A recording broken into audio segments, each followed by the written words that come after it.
Alright, what's up everyone? Welcome to my channel. This is going to be my first disc golf vlog. I've kind of been wanting to do this for a while, and I've kind of just been pushing it off because I'm not too smart when it comes to technology. But I'm out here at Webster Fishing Game Disc Golf Course. I'm going to film a couple of my shots, talk to you guys about what this channel is going to be about, what I'm going to try to do with it, and why I think it's important to have a hobby if you're someone who struggles with addiction or something with your mental health, whether it's depression, anxiety, etc. Hole one is 230 feet. There's really three lines you can take. It's really dead straight. You can either go up the straight gap, or you can go a turnover forehand to the left, or you can go with something remotely stable to the right gap. There is OB past the basket, but if you go OB, it's just a drop-in par, most likely. So I'm going to take my Prodigy Archive, and I'm going to go up the right side gap on a hyzer. That's usually what has been working lately. I used to throw the forehand, but it's been a little inconsistent lately. So let's see how this goes. Let's see, nice and easy. Hopefully we get down there for a putt.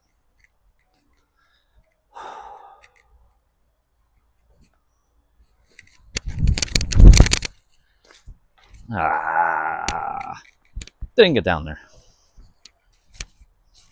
Okay. It only makes sense that the first throw on the channel is a throw that goes directly into a tree. Anyways, this hole is short enough where even if you hit a tree off the tee, you should be able to get up and down for par. So I'm going to take my slammer, hopefully put it right next to the basket and move on. Should be nice and simple.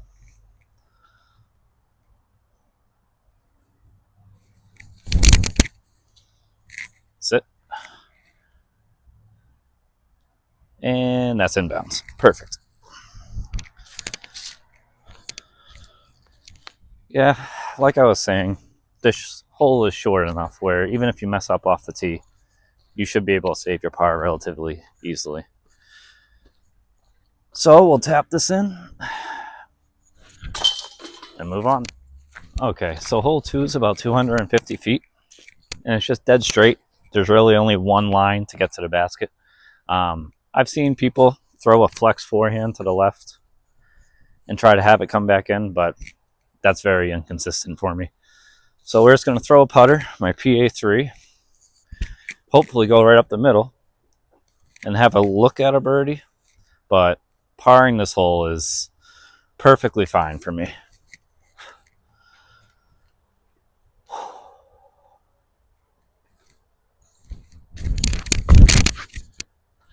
And that's going to fade out a little early, but we're down there for a putt.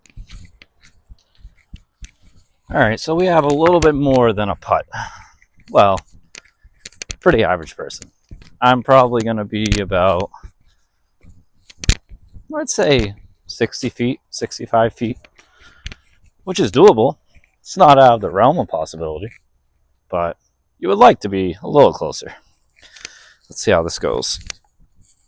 First putt of the day. What could go wrong? Hopefully you guys can see me on camera. And hopefully I don't hit the camera.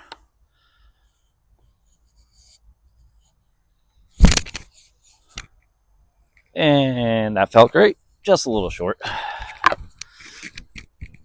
Those circle two putts have been kind of giving me problems lately, where I'm right on line, but I'm just not getting it far enough, which is kind of frustrating, but pars are fine.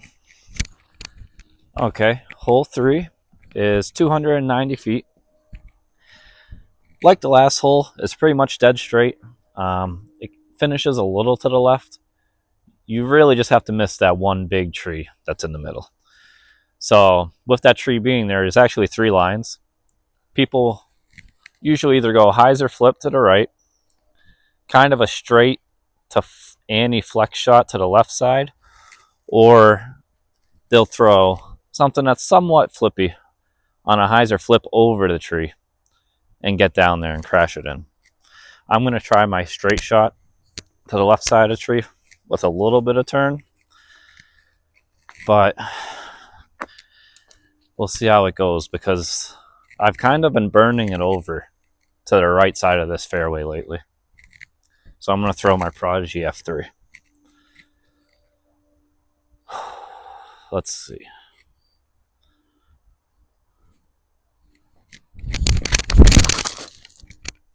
And that should hold a little bit and fade out at the end.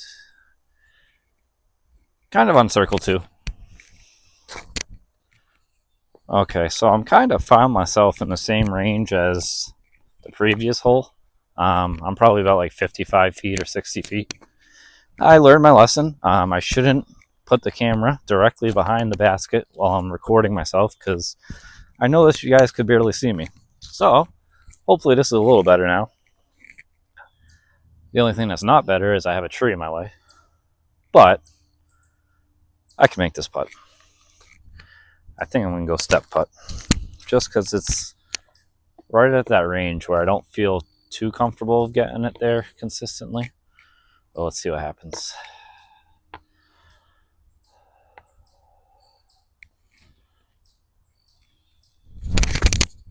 And it's in and out. Can't be mad with that effort.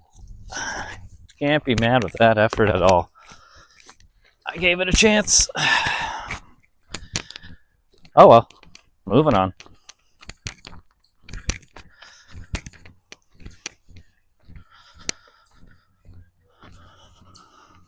Okay, so hole 4 is 327 feet. Plays a little bit longer than that because it's uphill. It's kind of a tricky shot for a right-handed person, in my opinion, unless you have a very good forehand, because you have to push it very straight up that center gap and have it finish right in order to have a birdie putt or to get inside the circle. I've seen people park it with forehands or throwing lefty, but I've very rarely ever seen anyone park it throwing a righty backhand shot. I mean, that's, in my opinion, that's a very tricky shot. So what I like to do is I like to throw something stable on a backhand to the right gap and let it finish left at the top of the hill or in the gully up there, just to give me like a little 80-90 foot approach and then a tap in par. This is definitely a bonus birdie for anyone with average distance. So I'm going to throw my Prodigy feedback and see what happens. I know a lot of people don't throw Prodigy, okay? But for anyone who doesn't know what this is, it's pretty much an Innova Thunderbird. But I think it's a little bit better. So let's see how this goes.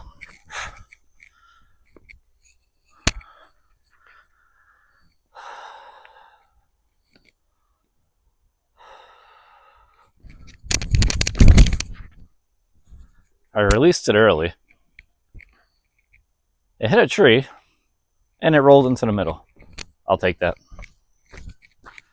So yeah, this channel is mainly just something to give me an outlet to hopefully reach other people in the disc golf community or people who are struggling with mental health issues or addiction. I want to help grow the sport in whatever way I can and try to teach as many people as I can about ways to cope with addiction or your depression or your anxiety, or how to get better at disc golf. Now, in no way am I a coach, but I would like to think I can point people in a decent direction. So it's also hard because I'm new to this whole thing. So I kind of waited until hole 4 to film a video of me talking, just because holes 1 and 2 are kind of next to the bar and everything, and there's sometimes people around there, and I'm just not that great when it comes to being too social. Okay, but anyways, now I have an approach shot. So I'm thinking either backhand turnover with a putter or a forehand with my slammer. I don't know if you can see the basket. It's kind of hard, but it's straight in that general direction, a little to the right. So it does shape up for a turnover putter shot or a flex forehand with the slammer. I think I'm going to try the slammer just because I haven't thrown a forehand yet today. And this distance ain't bad for the first forehand of the day. Those are famous last words. But let's see what happens. Nice and easy.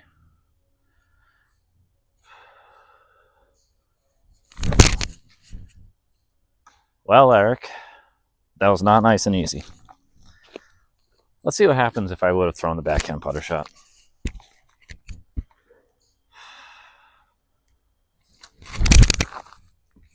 Huh. Player 2, huh?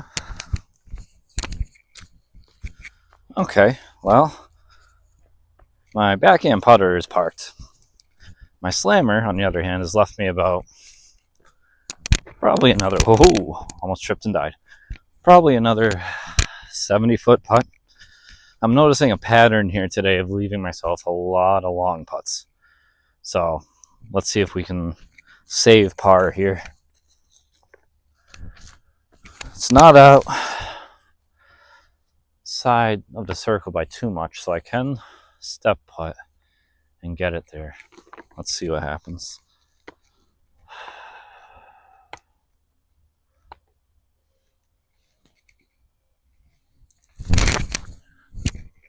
What a putt. Holy.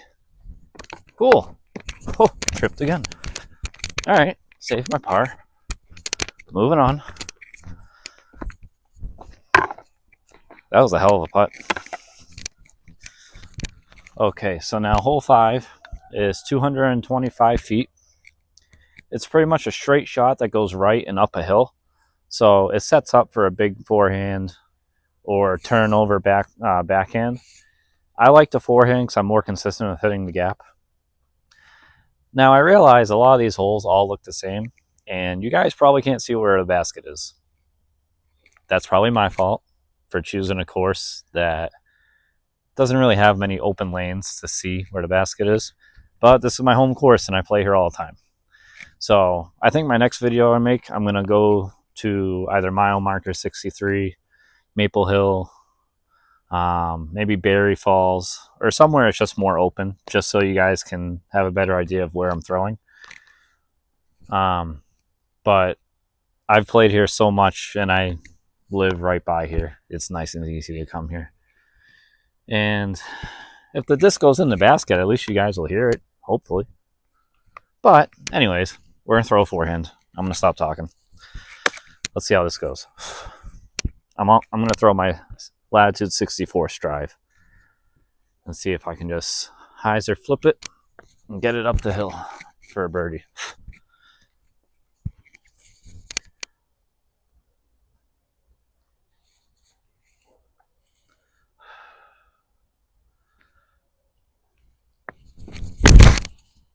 That might be good. Okay. It's up there. I think I'm inside the circle, so that was a good shot. Okay, now, also, I know I should probably be moving out of the way after I throw my shot so you guys can see the disc fly, or at least see where it's going. I'm learning. Trust me. I'll get better at it. But my drive got me to about, 10, 15 feet? That was a really good shot. I don't know if I mentioned it, but I putt with PA3s. I know I mentioned I threw them earlier. PA3s are the most comfortable putter when it comes to hand feel for me. And when you're choosing a putter in disc golf, a lot of them fly the same. It really just comes down to what feels good in your hand, because I think that gives you the most confidence. And they come in tons of plastics. So when it gets really cold up here in New England, I can get soft PA3s. But anyways, let's get this birdie. And that's a 2. Cool. 1 under through 5. It's not a bad start. Okay, hole 6 is a 280-foot par 3. There's 2 basket locations, so the par 3 is 280 feet. It's straight out of this gap and finishes to the left. The par 4 basket is about 530 feet. You go straight out of this gap to the left, but then you have to have a second shot that carries down through a tunnel to the alternate basket. We're not going to play that hole today. We're playing the par 3. Mainly because this gap terrifies me. I don't know why. I go through stints of either puring it or I hit first available and I'm struggling to save par. So we're going to slow down, throw a mid today, hopefully par the hole, and then move on. I heard a good tip, and I can't remember where, but someone said you should always play a hole for par, and once you can par it consistently, I forgot he said how often, but once you par it consistently, then you can move on to approaching it in different ways to attack it for birdie. You shouldn't be attacking holes that you struggle to even par. So, if that made sense to you, good. If it didn't, I'm sorry. I'm going to get better at explaining things. So let's stop avoiding this gap and just throw my mid-range and hopefully get down there. Let's see. Nice and easy.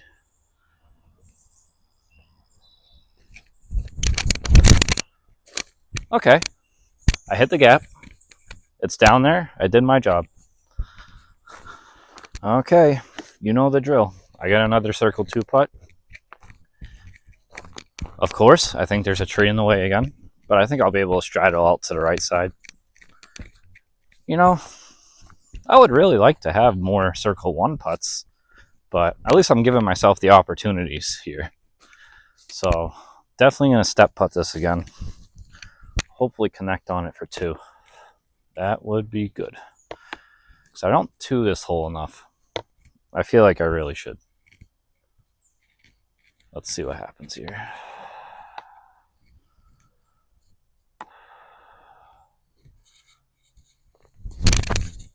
Nope. Right line, just a little left. But that's fine. Leaves myself a 5-10 footer to tap in for par. I will say, doing the little straddle step putt has helped me generate more power. I'm starting to feel more confident with it. Whew, that putt almost fell out. But it's in. It's a par. Okay, hole 8, 285 feet. It's a straight shot that finishes to the right. The basket is on a slope, so if you do pure it and you get basket high, you could go down the hill, or you could get lucky and park it. I am going to go with just a straight forehand with my felon. I skipped hole 7 because some of these holes are alongside of a road and cars just kept driving by every 2 seconds. So, don't worry, I did bogey it. I wasn't hiding anything, I bogeyed it. But let's throw this forehand and see if we can get down there for a birdie look. I did ace this hole about a month ago by myself. Of course, not with anyone else around, but it is doable. Let's see what happens.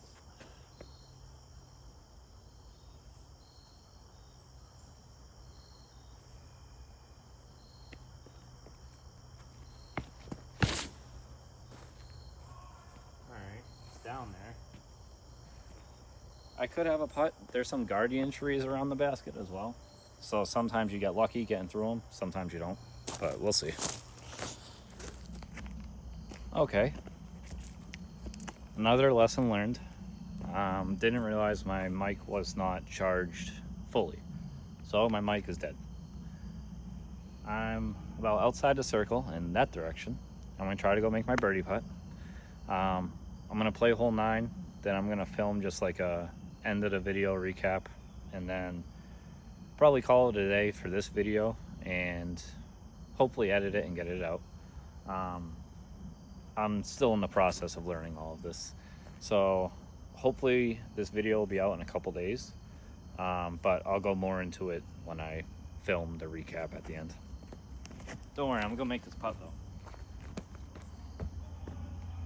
Almost forgot where I put my bag.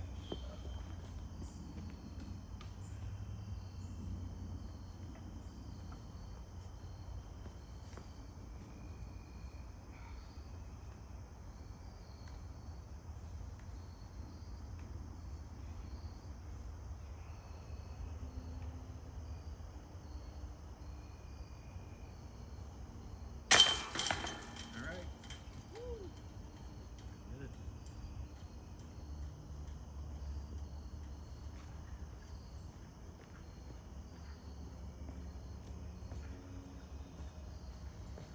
All right. Good putt. We got a 2.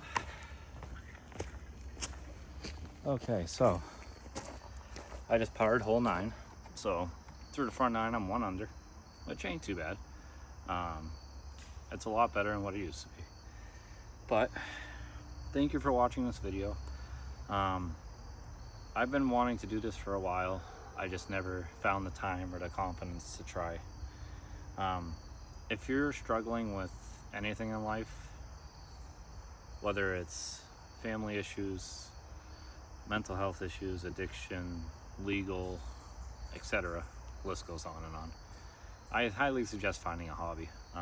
Like I said, I struggled with drinking alcohol for a long part of my life, but I got sober in 2018.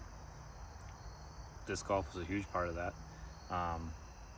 It gives me something to keep my mind off of the struggles of day-to-day life. The great thing about this sport is it's not expensive. You only need a couple discs, but that's how it starts with everyone. I would highly suggest trying it if you never have. It gets you outside. You don't need anyone to play with. It's nice to have friends to play with, but you can do it by yourself. It just helps you take your mind off things. So I'm gonna try editing this video and getting it out this week. I'm also gonna film what they call in disc golf an in the bag, which is what I throw and why. I'm gonna try to get that out at some point.